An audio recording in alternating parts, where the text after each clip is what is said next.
I am very much looking at that continued short. This is one that I recommended along with the bond short, right? And Tesla short, just because it's a fabulous low risk entry, right? Into with a bearish Harami into this 190, and then we bounced, we closed below the 3-day, and now it continues. So you have my next level. I already posted it, from a few days ago, but the point is the next level is down here about 187 and change. We've got the 21 week, which wouldn't surprise me. So let's just do that right here.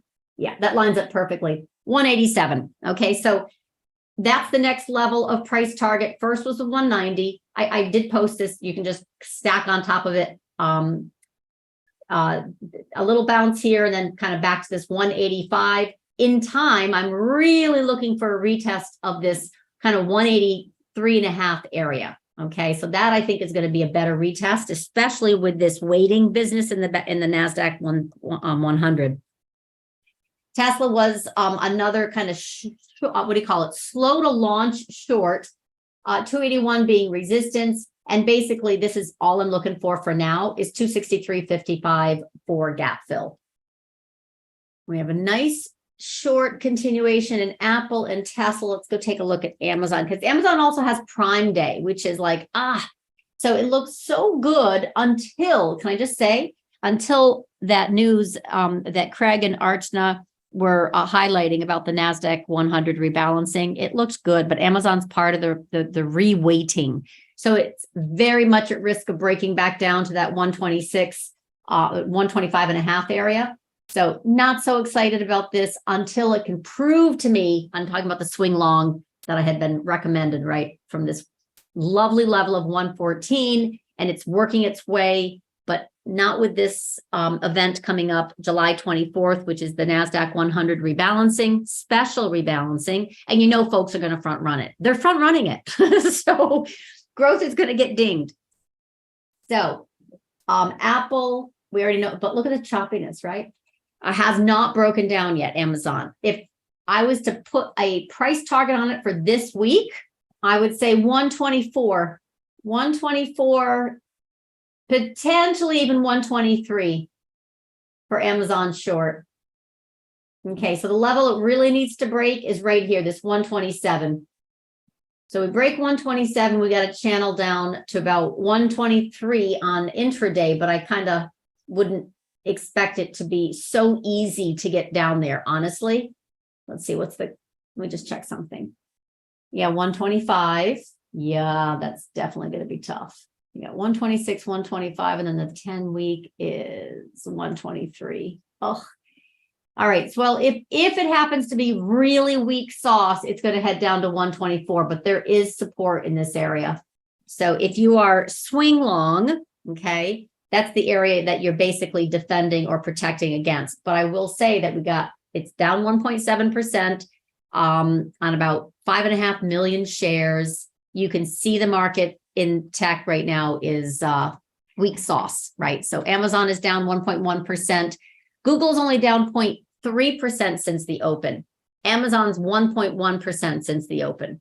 And Google will be part of that reweighting as well. So it's maybe a little bit tougher to push that one around, but you're coming right into 117 support. A break of that is definitely not bullish, right? You get this 117 right here is that 55-day. It's also a weekly support. So bounce or trounce for Google. Microsoft is also showing some signs of weakness. You see this big, beautiful expansion candle to the downside. That is sellers hit. And you can see the 21-week tag came back in. Now it's gapping below. So that's weakness. Weakness in Microsoft. Weakness in, I would say, front running. You got about 3 million shares so far that have come into the market in the first 10 minutes.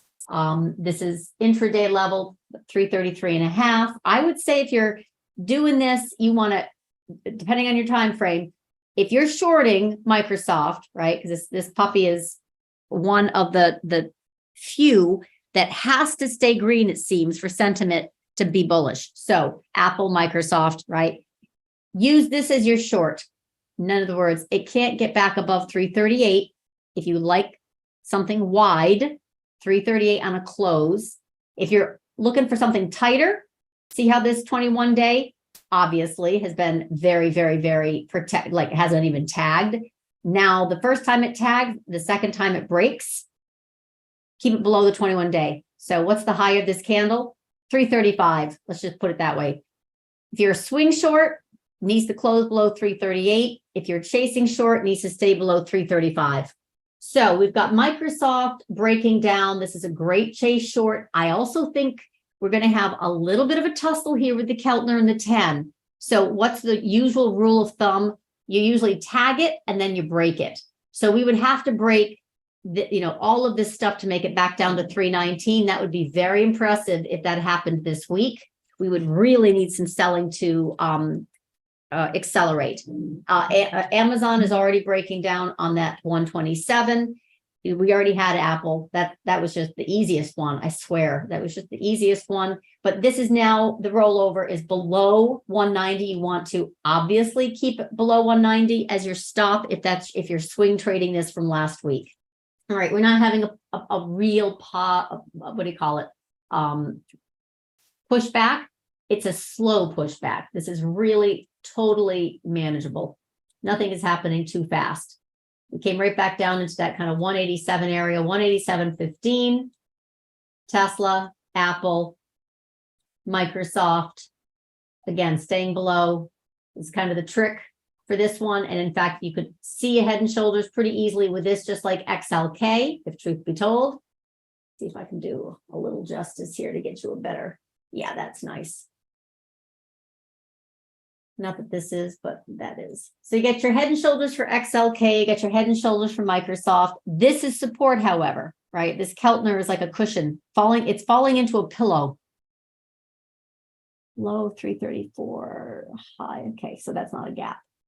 So we definitely just have right now a chase short. We don't really have a follow through yet. Microsoft, XLK, they look the same. Google came right down again, same idea. 117 is support. Amazon, that 126, right? 27 came down to 126. Basically, this is the same area. Support.